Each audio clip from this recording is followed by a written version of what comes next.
Hi viewers, welcome to our channel. ప్రస్తుతం మనతో పాటు ఇమ్మంది రామారావు గారు సీనియర్ జర్నలిస్ట్ ఉన్నారు. వారితో ఒకసారి మాట్లాడదాం. సార్ నమస్కారం. సార్ నమస్తే సార్ ఆలీ బాటలోనే పోసాని కూడా అని చెప్పేసి వార్త రావడం చూస్తున్నాం. సార్ ఆలీ గారు రీసెంట్ గా మరి వైసీపీ పార్టీకి రాజీనామా చేశారు. అందుకు సంబంధించిన వీడియో నోట్ కూడా రిలీజ్ చేశారు. ఇప్పుడు అదే బాటలో పోసాని గారు కూడా రాజీనామా చేయబోతున్నారని వార్తలు వస్తున్నాయి. సార్ మరి వీళ్ళు మళ్ళీ సినిమా పరంగా వెళ్ళాలని ప్రయత్నిస్తున్నారు. మరి పొలిటికల్ ఎంట్రీకి అంటే పొలిటికల్ గా మొత్తం కూడా క్లోజ్ చేసే ఆప్షన్స్ అయితే ఉన్నాయి. మీరేం చెప్తారు సార్? పోసాని గారు రాజీనామా చేయబోతున్నారా లేదంటారా? ఇక్కడ పోసాని సినీ పరిశ్రమ క్షమించదండి. పోసాని రైటర్ కానీ రైటర్కు ఉన్నటువంటి ఇంగిత జ్ఞానం లేదు. ఎందుకంటే కొన్ని సినిమా ఫీల్డ్లో ఉంటూ సినిమా ఫీల్డ్ గురించి అడ్డగోలుగా మాట్లాడితే ఎవరు ఒప్పుకోరు కదా. బేసిక్గా పవన్ కళ్యాణ్ సినిమా నటుడు, నువ్వు సినిమా రైటరు. కొంత మేరకు నువ్వు ఏదో నిజాన్ని చెప్పినప్పుడు నిర్భయంగా చెప్పొచ్చు. అంతేగాని ఒక కల్పనని నిజంలాగా భ్రమింపజేసే విధంగా కోర్టులో డబ్బులు తీసుకొని లాయర్ కొంతమంది క్రిమినల్ లాయర్లు వాదిస్తారు కదా, అలాగా నువ్వు పవన్ కళ్యాణ్ క్యారెక్టర్ అసాసినేషన్ చేయడం మాత్రం ఎవరు క్షమించరు. అలీ అయినా పవన్ కళ్యాణ్ మొహం చూసి కాళ్ళు పట్టుకొని అలా పొరపడపోయి క్షమించమంటే క్షమిస్తాడేమో కానీ నిన్నెవరు క్షమించరు. తర్వాత అల్లి తాలూకు అవసరం ఇంకా ఇండస్ట్రీకి ఉంది.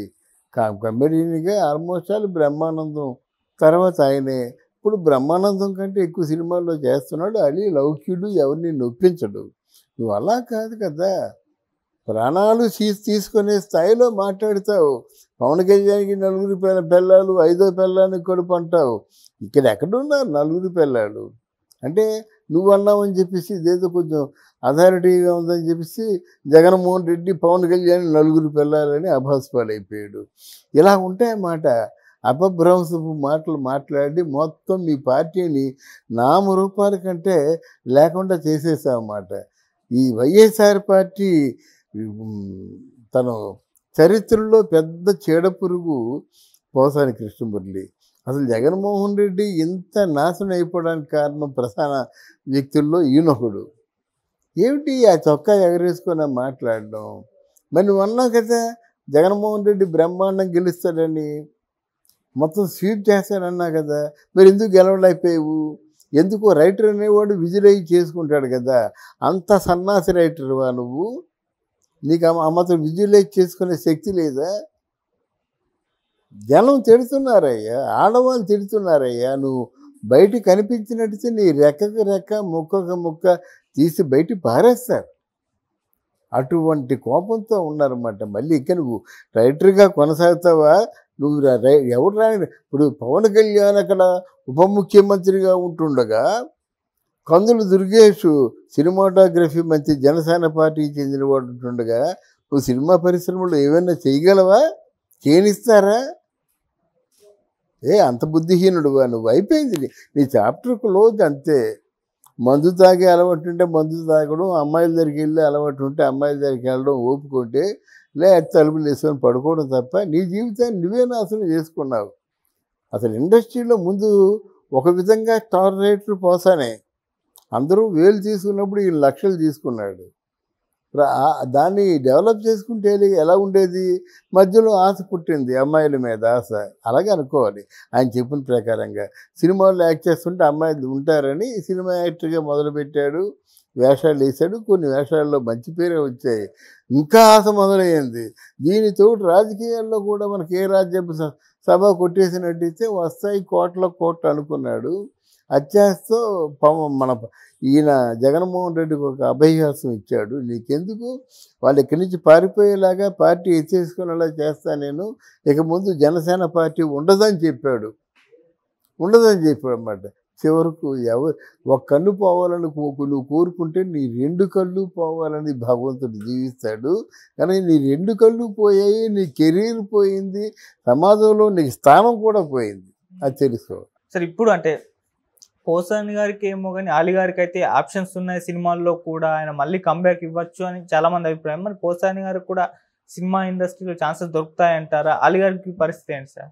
లేదమ్మా, సినిమా ఇండస్ట్రీలో పోసాని కృష్ణమురళికి చాయిస్ లేనే లేదు. అదే చెప్తున్నాను. జగన్మోహన్ రెడ్డి సీఎంగా ఉంటుండగా జనసేన పార్టీ ఒక సంబంధిత మంత్రి దుర్గేష్ ఉంటుండగా నీకెవడిస్తారు సినిమాలు? ఎవడికంత ధైర్యం ఉంది? ఈవెన్ అలీ పరిస్థితి కూడా అదే. కానీ ఎక్కడో స్నేహితులన్న చిన్న సానుభూతి ఉంటుంది. అలాగని ఎంపీలు ఎమ్మెల్యేలు ఇచ్చాడు కానీ సో బతుకుపో అంటాడన్నమాట. ఎందుకు? ఆయన చెప్పుకున్నాడు నా స్నేహితులని. అంటే నువ్వు ఎంపిక చేసుకున్న స్నేహితుడు ఎంత స్వార్థపరుడా అని ఆయన మనసే ప్రశ్నిస్తుంది. ఒకళ్ళని స్నేహితుడిగా మనం ఎలక్ట్ చేసుకున్నప్పుడు ఎన్ని చూస్తాం? అంత గుడ్డిగా నమ్మేశావా? స్నేహితుడైతే నీ పార్టీ పెట్టినప్పుడు నువ్వు అడగాలా? నువ్వు అడగకుండా రావాలి కదా. నీ అవసరం ఏమిటో తెలుసుకొని రావాలి. వాడు స్నేహితుడు. అవకాశవాదిగా ఉంటూ ఆడికి వెళ్తే డబ్బు వస్తుంది, ప్యాకేజ్ వస్తుందని వెళ్ళిపోయేవాడు ఏం స్నేహితుడు? అప్పుడు కూడా ఒకసారి మీ ఇద్దరు క్లారిటీ ఇచ్చుకున్నారు. నేను రమ్మని చెప్పాలా అని ఆయన అన్నాడు పవన్ కళ్యాణ్. నన్ను ఒక పిలవచ్చు కదా ఆయన అన్నాడు అన్నమాట. పిలవచ్చు కదా అని కాదు, అది పాడైపోతారు. నువ్వు రాజకీయాల్లో దిగావు అంటే నీతో పాటు కష్టాలు, చస్తే నీతో పాటు చేస్తాను, బతికితే నీతో పాటు బతుకుతానంటే ఈరోజు పవన్ కళ్యాణ్ దగ్గర అలీ ఎలా ఉండేవాడు తెలిసిన? త్రివిక్రమ్ శ్రీనివాసరావు నెక్స్ట్ స్థానంలో ఉండేవాడు. ఆ స్థానాన్ని కోల్పోయాడు. ఈ మంత్రులను తీసేయండి. పవన్ కళ్యాణ్ మాట్లాడాలంటే ఇప్పుడు ఎవరితో మాట్లాడతాడు? తన మనసులో మాటలు త్రివిక్రమ్ ఉంటాడన్నమాట. ఆ స్థానం ఆయనకు ఉంది. ఇంట్లో వాళ్ళకు కూడా లేని స్థానం త్రివిక్రమ్ ఉందని చెప్పేసి పవన్ కళ్యాణ్ చెప్పాడు. తర్వాత స్థానం నీదే కదా. నువ్వు చేతులారా నాశనం చేసుకున్నావు కదా. ఈరోజు ఏడిస్తే ఎవడికి కావాలా? క్షమించమని కోరితే ఎవడికి కావాలా? పేక్ కోసేసుకుంటే ఎవడికి కావాలా? అవ్వదు కదా. ఆ గ్యాప్ని ఈ 14 సంవత్సరాలు తన పడిన మానసిక వేదనని ఎవరు భర్తీ చేయలేరు కదా. అందువల్ల అలీ ఆలోచించుకోవాలి. అలీని క్షమిస్తారు కానీ పోసాలని ఎవరు క్షమించరు. దానికి కారణం ఆయన తాలూకు వాగుడు. చాలా వాగుడే కాకుండా భరించలేనటువంటి టార్చర్ అండి. మాటలతో, లేనిపోని మాటలతో టార్చరు. నా బోటు వాడే టార్చర్ పడ్డాడంటే అనుభవిస్తున్నవాడు ఇంకెంత టార్చర్ పడతారు? కామన్గా మనం చూస్తాం. మనం మనుషులే కదా. మంచి చెడ్డ విశ్లేషించి చెప్పుకునే వాళ్ళు తప్ప మంది మనసే కదా. ఆయన మాట్లాడుతుంటే నాకు వెళ్ళి కొట్టేద్దాం అనిపించింది నాకు.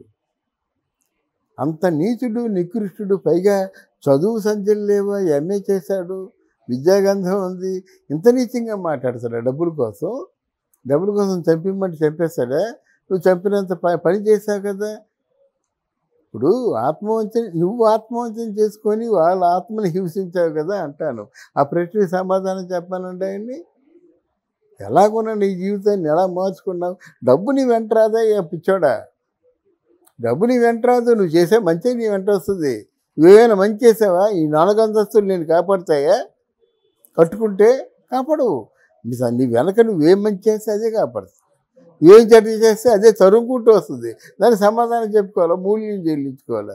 సో పోసాని కృష్ణమురళి తాలూకు చాప్టర్ క్లోజ్. అలీ గారికి మాత్రం కాస్త హోప్స్ ఉన్నాయి అనుకోవచ్చు సార్. అంటే ఆల్రెడీ కొన్ని సినిమాలు చేస్తున్నా. అలీ అవసరాలు ఉంటాయండి. సినిమా ఫీల్డ్కి అవసరాలు ఉంటాయి.